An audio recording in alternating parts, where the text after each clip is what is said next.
We're going to be in the book of Luke, chapter 12, verses 13 through 21. Someone in the crowd said to him, "Teacher, tell my brother to divide the inheritance with me." But he said to him, "Man, who made me judge or arbiter over you?" And he said to them, "Take care, be on your guard against all covetousness, for one's life does not consist in the abundance of his possessions." And he told them a parable, saying, "The land of a rich man produced plentifully. And he thought to himself, 'What shall I do? For I have nowhere to store my crops.' And he said, 'I will do this. I will tear down my barns and build larger ones, and there I will store all my grain and my goods. And I will say to my soul, Soul, you have ample goods laid up for many years. Relax, eat, drink, be merry.' But God said to him, 'Fool, this night your soul is required of you, and the things you have prepared, whose will they be? So the one who lays up treasure for himself is not rich toward God.'" All right, we're in Luke chapter 12. Find your way to that place in your Bible if you would like.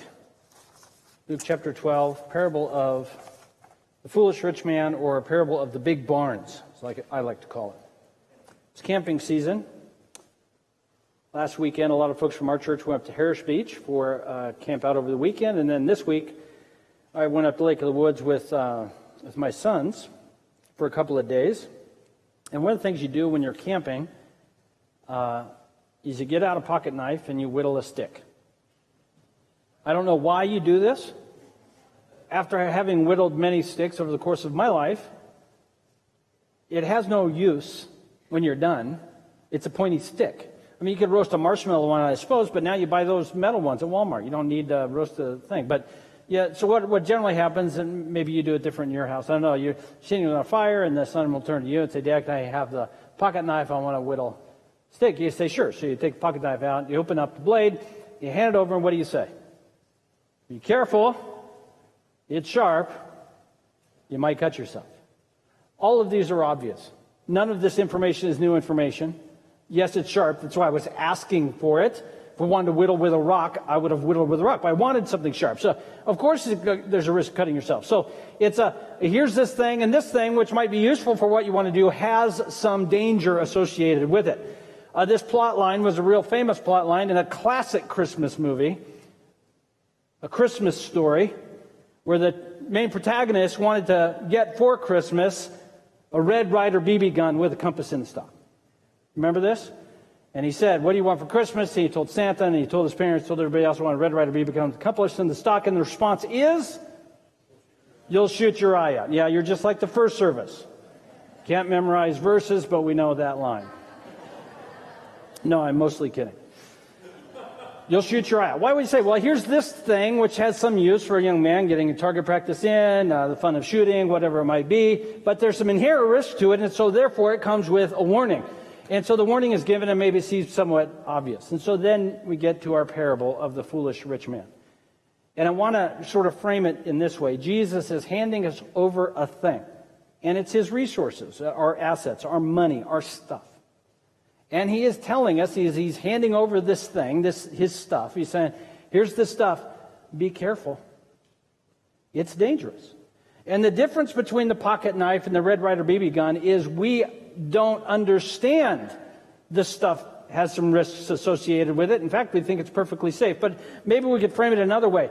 A really good pocket knife, and in fact the Proverbs say it this way, the wise worker will sharpen his axe. It makes it easier to do the job if it's sharp. So the best kind of pocket knife is a sharp pocket knife. So I might suggest this: the more effective a thing at getting something done is, the more the potential risks. And resources, money, stuff, on face value, no arguments, no ifs, ands, or buts, gets stuff done. I can take $15, go to McDonald's, hand that in the window, food comes out. It gets it done. If I have enough money, I can get nearly anything done. It gets stuff done. And so we must understand, because of the inherent effectiveness of the thing is so high, the risks associated with it are likewise very high. So the title of the message today in the parable of the big barns is the perils of possessions. The perils of possessions. I'm going to give you two perils of possessions. First one is this: the possessions can be lost. So this young man or this old man, we don't know, he comes up to Jesus and he's in a dispute with his brother because there's some kind of dispute over the inheritance. We don't know what the dispute was, whether he was getting none of the inheritance, whether he was getting just a very small portion of the inheritance, whether he was the older son or the younger son. Frankly, none of that matters, because if it mattered, Jesus would have included it in the parable. All we know is there is dispute, and here's what this person believes: everything would be fine if I could keep what is rightfully mine. And in the absence of the ability to keep which is rightfully mine, I will do whatever it takes to keep that which is rightfully mine. He has misunderstood one of the things that's true of possessions. They are perilous because they can be lost, and this is what's happening to him. And he comes to him, Jesus, help us work out this dispute. And Jesus says, who made me judge over you? What's the right answer to that question? Who made me judge over you? You're God, you're judge over everybody. That is who you are. But the young man doesn't respond that way. And Jesus says this: take care. Handing the pocket knife over, careful. Handing possessions over to us, careful. Take care. Be on your guard against covetousness. One's life does not consist in the abundance of his possessions.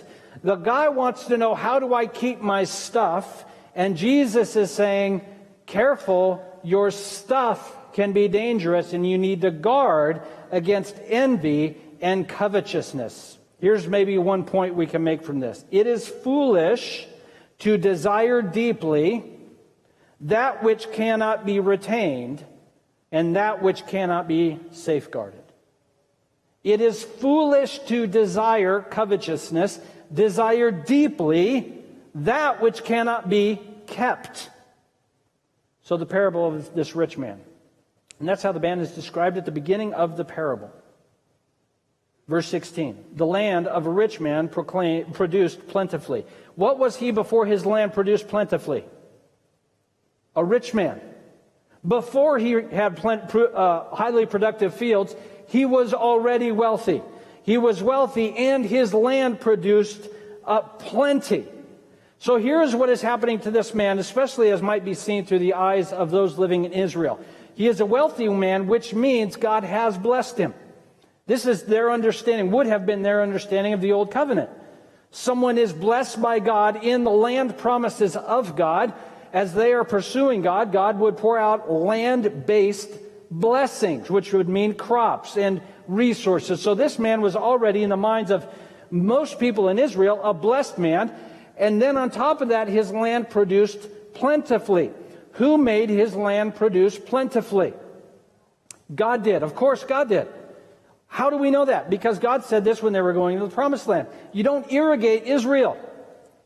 Israel will be irrigated by the rains of heaven itself. So the fact that he had a plentiful crop meant that he had rain at the right time, no rain at the right time, heat at the right time, cool at the right time. None of these things are in his control. He plants the seed, goes inside, turns on Hulu. Comes out a few months later, harvests it if God sees fit to bless him. So having been blessed, he experienced a greater blessing of God.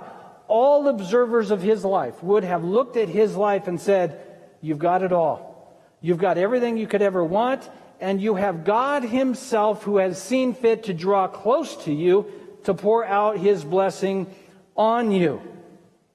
Did the man respond in that way? No. Instead of placing his hopes and rest in God who blesses, he decided, I will put my hopes in rest in that which cannot be kept. Instead of resting in the Lord, I will rest in that which cannot be retained. Does that make any sense at all? Of course it doesn't make any sense.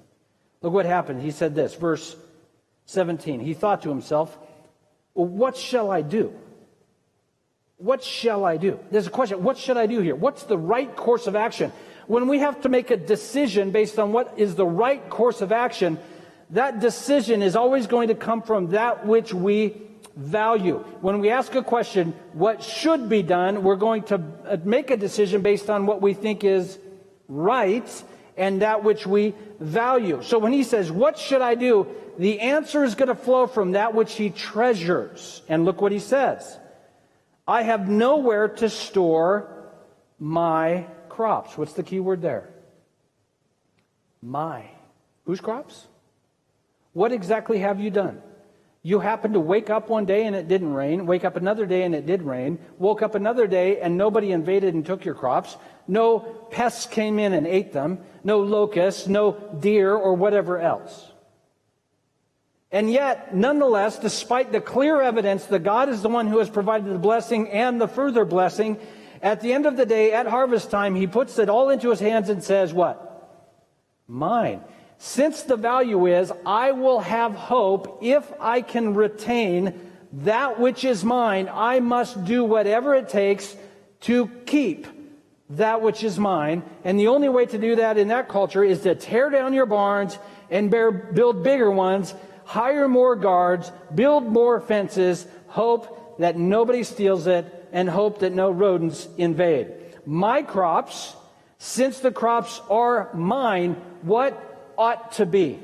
What ought to be is I should keep, which is all that which is mine. The only way to keep all that is mine is to tear down my barns, build larger barns. So what he is doing is just simply making his decisions based on what he values. Why does he value keeping that which he believes is his? The parable tells us. Look at it. Verse 19, I will say to my soul, soul, you have ample goods laid up for many years. Relax, eat, drink, be merry. So here's where the values come from. He has a particular hope. His hope is for rest. His hope is he can have ease. The stresses of life will fall away, the worries of life will fall away, and he can do what all of us want to do. Eat, drink, and be merry, and the stresses and eases of life will fall away. Where does he have hope? Where does he anticipate that will come from? He says it. You have what? Ample goods. He has hope of rest because he is able to keep his stuff. He has values which say, if I keep my stuff, I can reach my hopes. If I reach my hopes, I will be able to rest, and I can eat, drink, and be merry. And look what he is called by God. God said to him, what? Fool.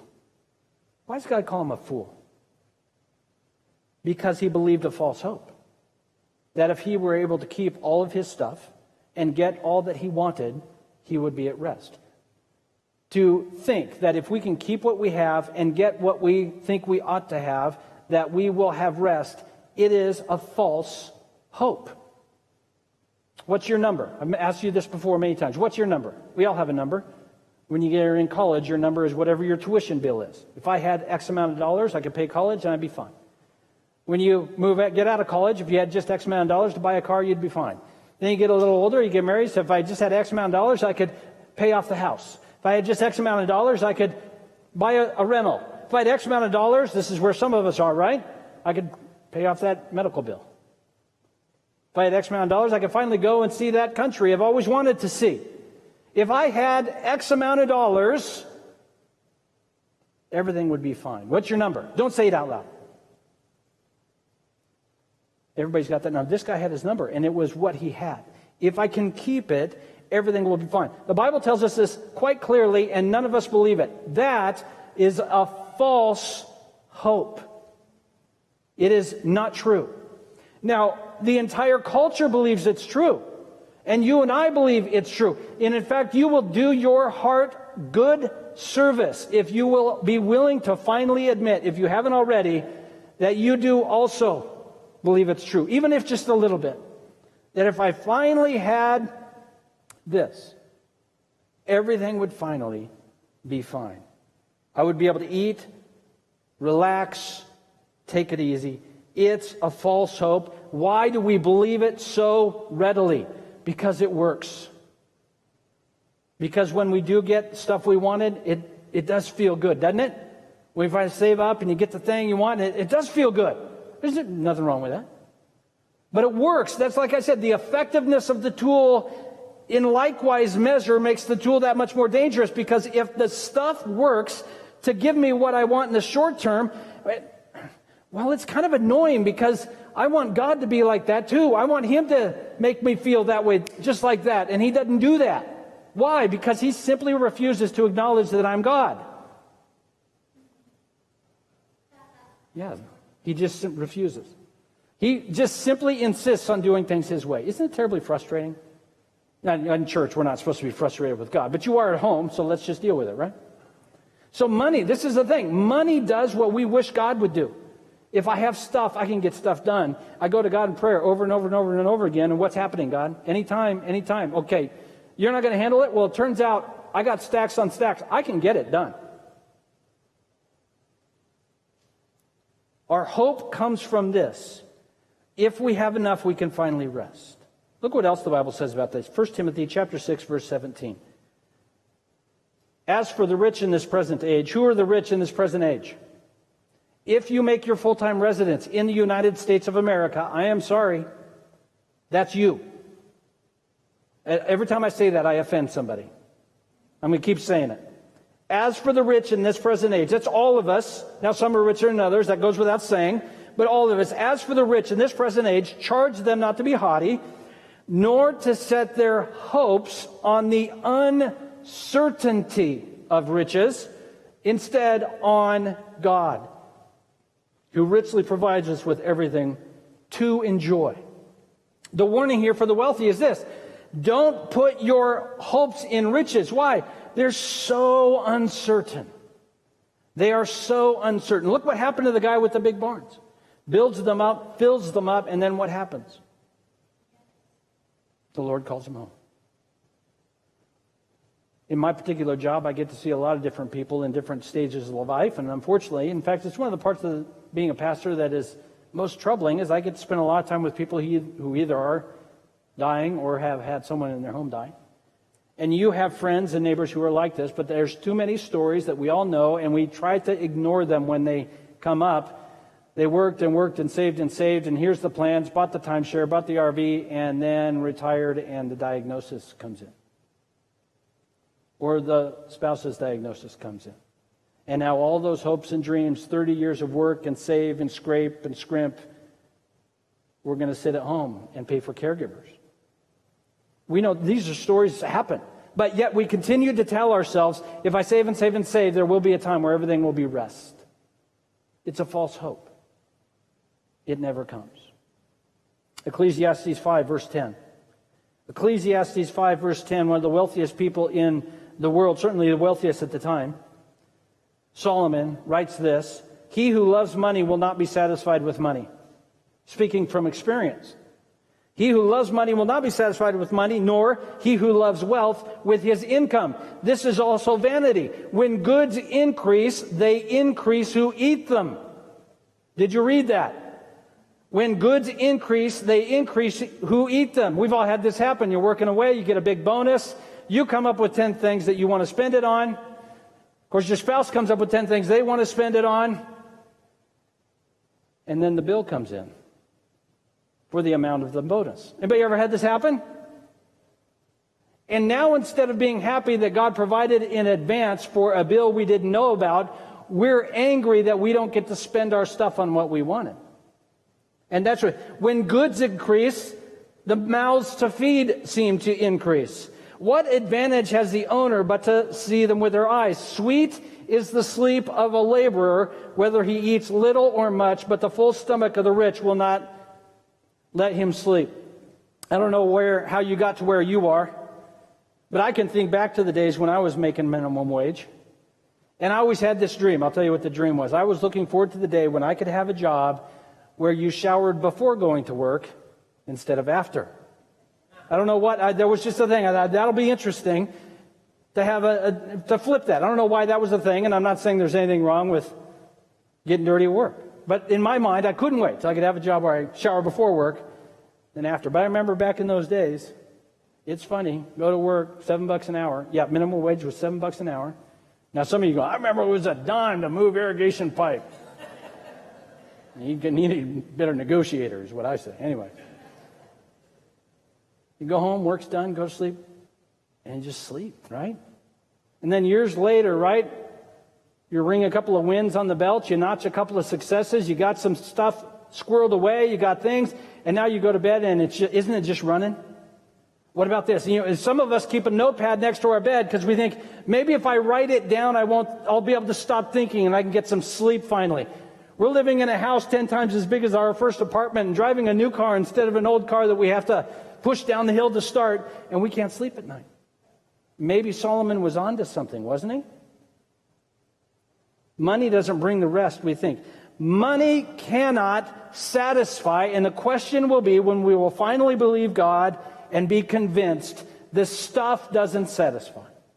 The perils of possessions, the first peril of possession, they can be lost, and our deep-seated desire to retain and hold and keep to somehow find some rest is a false hope, because they cannot be kept, and they do not satisfy. So, of course, this is sort of proverbial. Life is not our possessions, but the question is, what about the wealthy who go their whole life and get richer and richer and richer? What of them? Some people do seem to live the life with the silver spoon. They live long and healthy and prosperous and wealth upon wealth and wealth, and they die peaceful and happy with their children gathered around them. What about them? Second peril of possessions. They can only be kept while you're alive. They can only be kept while you're alive. Look at the end of the parable.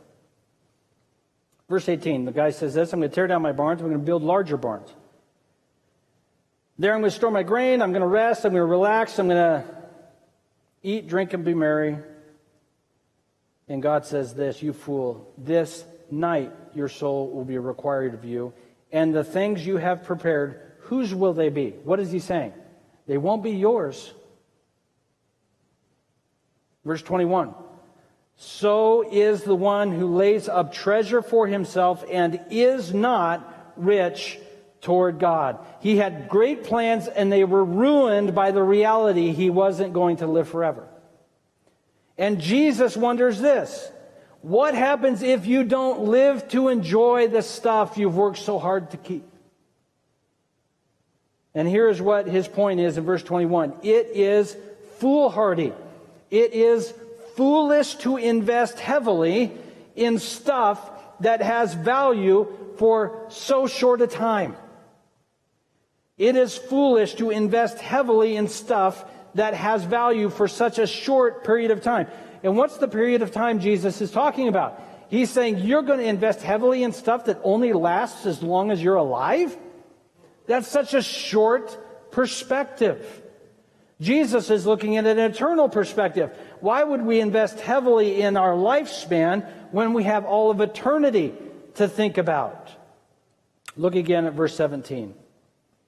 The man thought to himself, what shall I do? For I have nowhere to store my crops. Jesus is asking us to think in an eternal perspective and change the question to this. What should I do? I have God's crops in my hands. Instead of saying, what should I do? I have no place to store my crops. The question actually is, what should I do? I have God's stuff. What is the right course of action for a wise investor, knowing that God has seen fit to give me his stuff for a time being? What should I do? And the answer is this, according to Jesus. Whatever allows me to be rich toward God. God gives me stuff that fades, and the question is, what should I do? Whatever it takes to convert stuff that fades into stuff that never fades. That's what a wise investor does. He says, I can take stuff that has very little value and convert it by God's grace into stuff that lasts forever. And this is the peril of possessions, is we want to keep stuff and fail to recognize we only get to keep it till we're dead. Instead, the wise investor says, what do I do with the stuff while I'm alive so that when I See, God, I have stuff that lasts forever. Psalm 49 says this. Psalm 49:16. Be not afraid when a man becomes rich, when the glory of his house increases. For when he dies, he will carry nothing away. What do you get to take away with you when you die? Nothing. His glory will not go down with him, meaning his worldly glory. Verse 18, for though while he lives he counts himself blessed, and though you get praise when you do well for yourself. Do you get praise when you are successful in this world? Yes, of course you do. There's nothing wrong with that, again, inherently. His soul will go to the next generation of his fathers, who will never again see light. Man in his pomp without understanding is like the beasts that perish. Everything stays here when we die. Barns are useless to dead people. However, riches in the Lord never go away. Luke chapter 12, verse 32. It's a little bit later on than the parable, a little further down the passage, probably on the same page of your Bible. Jesus says this, fear not, little flock. It is your Father's good pleasure to give you the kingdom. I'm just going to stop there for a minute and let you settle on it. He gave you what? He gave you the kingdom. I was just hoping for a place to stay. Maybe an apartment. I've said it this before. I am just really hoping that in heaven I can be the janitor. Why? It's never going to get dirty. I mean, what's a janitor? What's a janitor going to just push my mop bucket around? What are you doing? Cleaning. Looks pretty good, huh? But Jesus, he says, no, you don't understand. I'm giving you the kingdom. Like the whole thing. You get the kingdom. And we sit here crunching our numbers and stressing and pulling our hair out. God is such a cheapskate. And he's going, really? You're worried because I haven't given you more stuff that blows away in the wind when I have seen fit to give you my kingdom, which is an inheritance that will never fade. God is not a cheapskate. He's overly generous. When we walk across the threshold into glory, into his presence, we're going to say, Lord, this is too much. This is too much. This is embarrassing. You went over the top. Verse 33, sell your possessions, give to the needy, provide yourselves with money bags that do not grow old, with treasures in the heavens that do not fail, where no thief approaches, no moth destroys. Where your treasure is, there will your heart be also. God is not asking us to take a vow of poverty and sell all our stuff. What he is asking us to do is be really wise investors. He puts this stuff in our hands, money, resources, time, people. And all he's saying is, as my son, as my daughter, as an heir to the kingdom of heaven, what does it look like for you in your particular unique situation to be a really good investor? What does it mean for you by seeking God in his grace and the leading of his Spirit to use your resources that he has put in your hands and to be an investor in the eternal kingdom of God? So it's not a vow of poverty. It's not living a life of abject nothingness. It is just simply saying, God has made me a steward of what he has put in my hands. What does it look like to be a good steward and to invest well in eternal things? And he tells us exactly how to do that in the parable of the big barns. He says this in verse 15. Take care, guard against envy. So first step of this, and there's a lot we could draw out, but I'm going to focus on this. The first step of this is take care, guard against envy. What is envy? Envy is wanting what I don't have, or dissatisfaction with what I do. It's just quite simple. Envy is merely, I want something I don't have, and I'm dissatisfied with what I do have. James 4, verse 1.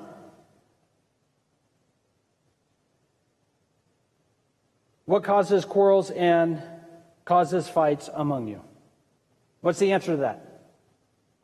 The other guy. The answer is obvious. What causes fights among us? Them. It's not my fault. Are you kidding me? If the people around me were more reasonable and understood the brilliance of my insight, we would have much less fights. Basically, if I always got my way, there would be no more fighting. That's not what causes fights and quarrels among us. What is it?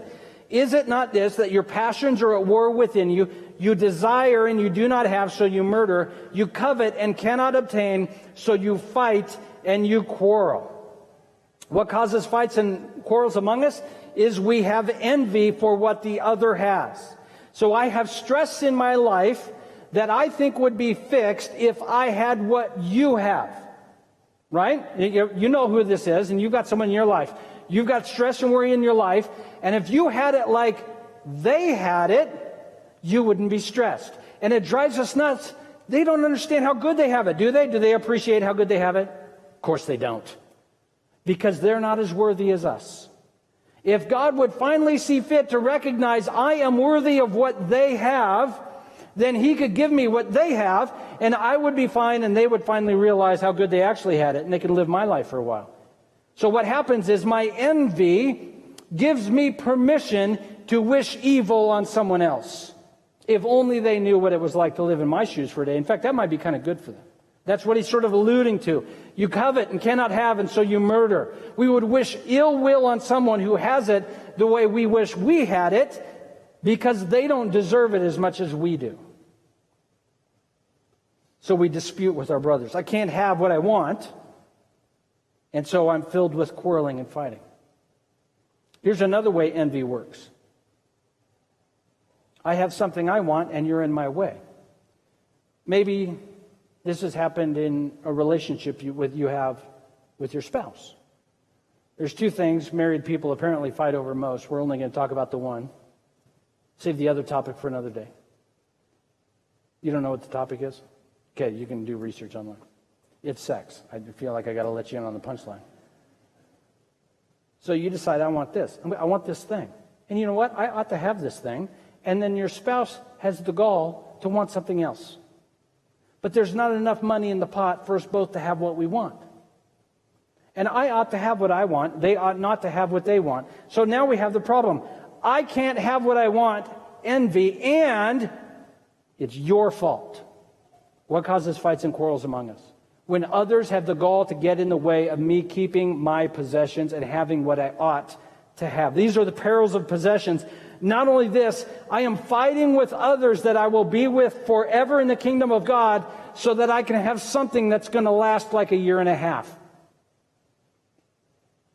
I can't have what I want, and it's your fault, so therefore we quarrel, therefore we fight, therefore I wish ill will on you and others. What's the answer to that? Instead of being filled with envy, we're filled with the Spirit's power to be content. Contentment is merely this: I am satisfied with what I have, and I am satisfied with God. That I am satisfied with what I have, and I am satisfied with what God has granted. Perils of possessions, they can be lost. They can only be kept while alive. Okay, 3 thoughts on this, and then we're going to close. You're welcome. Luke 12:22. Luke 12:22. How do we know if we've fallen into the trap of perilous possessions? Here's one way. He said this to his disciples. This is Jesus in verse 22 of Luke 12. Therefore I tell you, do not be anxious about your life, what you will eat, nor about your body, what you will put on. For life is more than food, and the body is more than clothing. So again, this is trailing right on the heels of the parable of the big barns. And he's saying this: worry and envy go hand in hand. Worry and envy go hand in hand. In fact, this is how it works. I am worried about whatever I'm worried about with my stuff, that it's going to go away, or I don't have enough, or I got a bill to pay, or my car's going to break, whatever it might be. So I'm worried about it. And the worry in some sense is legitimate. I need to have my money to buy food and pay the mortgage and to fix the car. So this is a legitimate thing that ought to be responsibly handled. Since I am worried about it, which basically says I know more about what ought to be than God does. That's really what worry is. Since I am worried about, I therefore have permission to be envious of those who don't have this concern. So worry and envy go hand in hand. Basically, worry makes envy okay. The problem is not that I am envious. The problem is God hasn't given me what I ought to have to handle the situation I'm in. So worry and anxiety tends to feed the monster of envy. and gives me permission. I deserve what they have.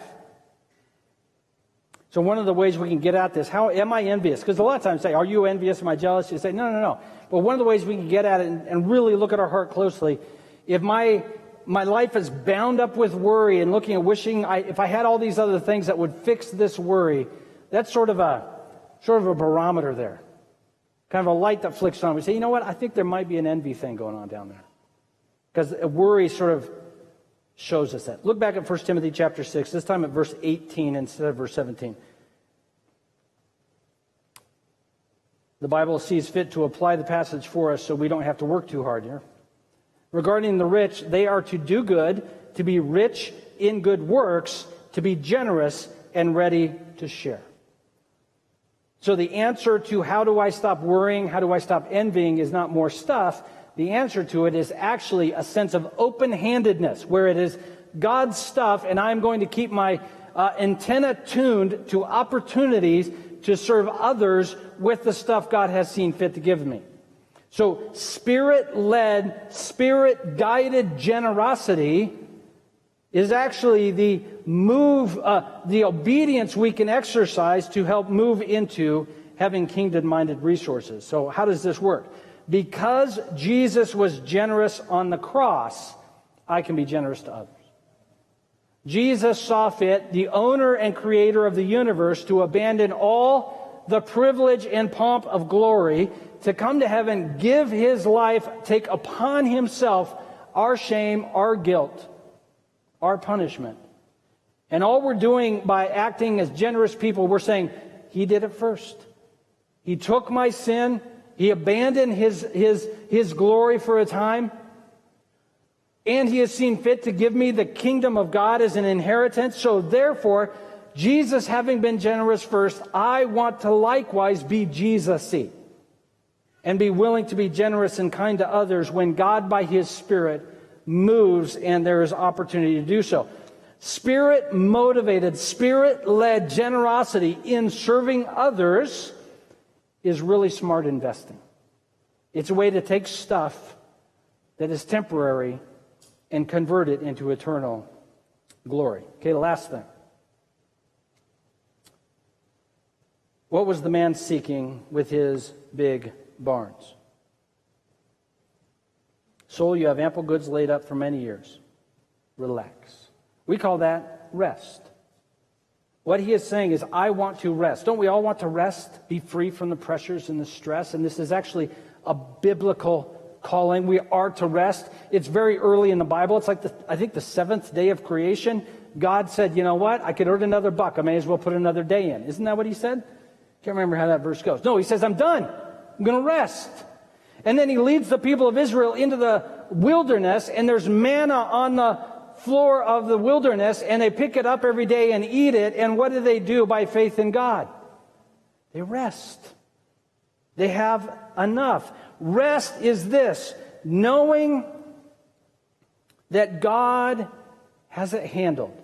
There's two ways to approach rest. We can approach rest like the guy with the big barns and say, if I finally get enough, I will be able to rest. It never works. It never works. There's another way to rest, to say, God is smart enough to know that if I will rest in him, I can finally get off the hamster wheel and stop chasing more and more and more. So we're going to do it this way. You ready? Who's got enough food to make it to the end of the day? I mean, everybody squared away. If you don't have enough food to make it to the end of today, let us know. We got food pantry. We'll buy you lunch. We'll buy you dinner. You're covered. Everybody have enough food to make it to the end of the day? Somehow I'm worried about you. Everybody got enough food? Everybody have a place to stay? I'm looking. Nobody. If anybody needs a place to stay, we'll get a suite at the Regency if you need one. Anybody need a place to stay? So we've all got food for today and a place to stay for today. We good? So what can we do? So we're good. So we just read. God has seen fit. And we got an entire room full of people that God has seen fit to give us everything we need until we go to bed tonight. So today, what can we do? We're good. We can just rest. Well, what about tomorrow? What are we going to do about tomorrow? Let's do this again tomorrow and see what happens. I think what the Bible says, correct me if I'm wrong, we're going to let tomorrow worry about tomorrow. I think it's got enough worries on its own. So are we all in? We're going to do this today? I'm completely unconvinced about your enthusiasm. You're like, this is totally unrealistic. That just because I have enough food for today, I'm supposed to be cool. Yeah, actually we are. Because what if tonight's the night we're punching out? That's not completely out of the question, is it? What if tonight's the night that we're, boom, gonzo, you're having our service next weekend. And we're going to spend the whole day worrying about Tuesday or Wednesday. We can rest because God has given the kingdom. Not because we have enough stuff, not because we will have enough stuff, but God is just that kind.